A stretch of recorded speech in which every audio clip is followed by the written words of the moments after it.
Hi everyone, it's Ash from FPLHINTS, here with some more wildcard draft tinkering ahead of Gameweek 5. As always, if you're able to like, share and subscribe, that would be greatly appreciated. New for the 25-26 season, I've got a WhatsApp broadcast channel. Feel free to join on the link below. And also, if you want to buy me a coffee, a link of that is in the description below as well.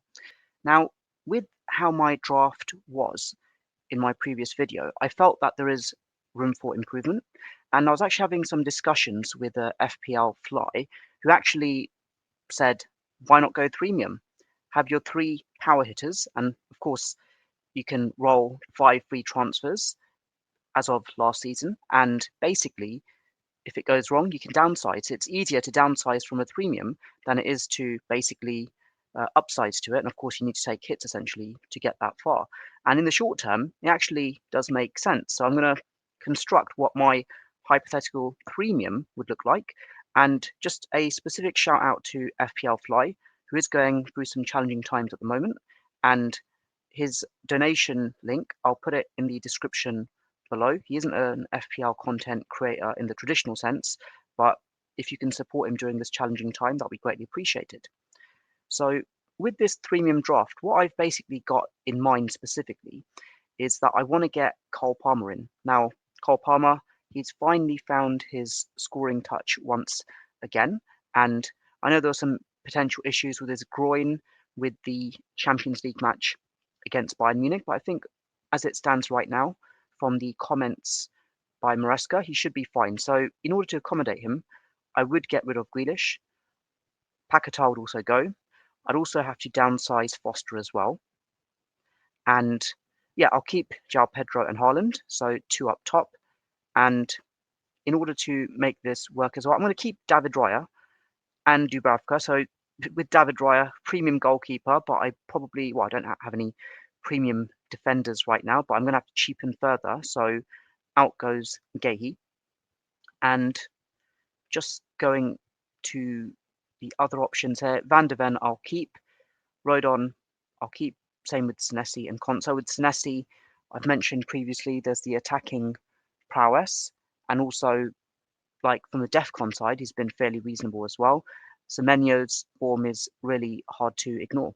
So one of the players that catches my eye, and someone actually I had in a preseason draft, which literally no one else had, is Fulham's Josh King. Now, the reason why he catches my eye specifically is that at 4.5 million, he's literally the only playing 4.5 midfielder, and he's got the attacking prowess as well. So he was very unlucky not to get a goal against Chelsea as well, which got ruled out due to a bit of controversy there. So I am going to get him in. And with Josh King in particular, like you could, I know he recently, like he's getting less and less minutes, but he is starting regularly as well. So from my perspective, at 4.5 million, what else do you actually need? And Brentford at home, you'd start him. Villa with their European commitments, Bournemouth, and then perhaps for Arsenal, Newcastle might bench him, but then Wolves, Everton, Sunderland, the like, you'd basically start him. So I think Josh King makes sense as a 5th midfielder and also a viable sub 1 as well. So that's helped me unlock some funds. And of course, the whole purpose of that was so that I can get Cole Palmer. So let's just put it back to affordable, because Cole Palmer is within reach at this moment in time. And let's just go straight to Chelsea, and he should appear there. So going to Chelsea, of course to be fair, Enzo 6.6 could be an option, but I'm going with Caicedo and Cole Palmer, as well as João Pedro for my Chelsea coverage. And I've mentioned before X-Min's issues for João Pedro. That could be a problem.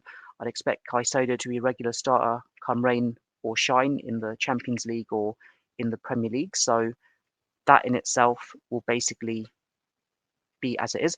The other option is, because it is triple Chelsea, I could flip out Caicedo and I could instead get in Anderson of Nottingham Forest. So that is an option, because he's got with Anderson, you've got DEFCON potential as well as attacking potential in his price point. Now, in order to make this work, 8.5 million, so think it's fairly obvious what's happening here. I'm going to a forward, and I'm capped, unfortunately, at £4.5 million. And yeah, Mark Guiu back at Chelsea. Had he been at Sunderland, he would have got more cameo minutes. I'm not expecting much from him. And essentially, with the player that I'm going to get in this position, I'd like it that they get cameo points. It's basically my sub 3. So a point here and there is fine. And really, Krupi Jr. of Bournemouth seems to be the only one that fits the bill. So I'm not sure why he didn't get minutes against Brighton, but he got minutes in the previous matches. In fact, if you sort it by minutes played, it would be between Mark Guiu and Krupi Jr. There's literally no one else getting minutes. Guiu's had the price drop already as well. So, and I can't get Guiu anyway because I'm locked out of more Chelsea players. So hopefully I won't need to triple up on Bournemouth for the time being, beyond what I've already got in Semenyo and Senesi and Krupi Jr. as this placeholder. So that leaves me with £4 million to spend for that defensive slot. And it's clear that there are quite a few 4.0 defenders that I can rely upon as well. And then coming on to the 4.0 defenders, I've sorted it by DEFCON points. No surprises there. Burnley defenders up top because they're constantly under the cosh. But the one I had in mind is actually Reynaldo of Sunderland, because with him, you've got a bit of attacking prowess, played for Atletico Madrid last season as well, so got a bit of pedigree. And also, interestingly enough, he hit his DEFCON number against Burnley in game week 2, just missed out against Brentford, and just missed out against West Ham. So with him, out of all the players that I had in mind for the 4.0s, you've got a bit of attacking prowess, and yeah, he's 4.0, and DEFCON could be a potential option as well. And realistically, Konsa I'd start by default, Senesi by default, and I'd effectively, with Reynaldo and Rodon, they'll be sub 1, sub 2 respectively, albeit, like for example, Rodon against Wolves, I'd definitely start him. And Van der Ven will be the player on the bench once again, hopefully not with another double-digit haul.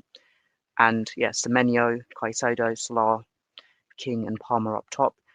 Is it lopsided? You probably say yes, it is. But then look, I've got a premium defensive asset in the back line. We've only got 2 4.0 defenders, and all of that facilitates having Haaland, João Pedro, Mohamed Salah, and Palmer, as well as some of the bandwagon players such as Semenyo.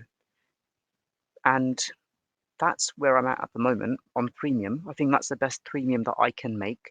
I am seriously considering it. I haven't hit the confirmed transfers right now, but it is in my line of thinking. The reality is, with the wildcard, you've got to do something different. You can't just follow the sheep.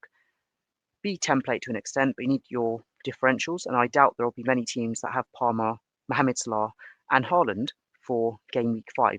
And if it all goes wrong, then just roll the transfers and reset accordingly. The players that I've had to basically chop out of the previous draft were Jack Grealish. I had to chop out Foster and also Gahey as well. And in addition to that, Paquetá also went. Keen to hear your thoughts on this mode of thinking with premium. No doubt the balance is probably more wrong than right.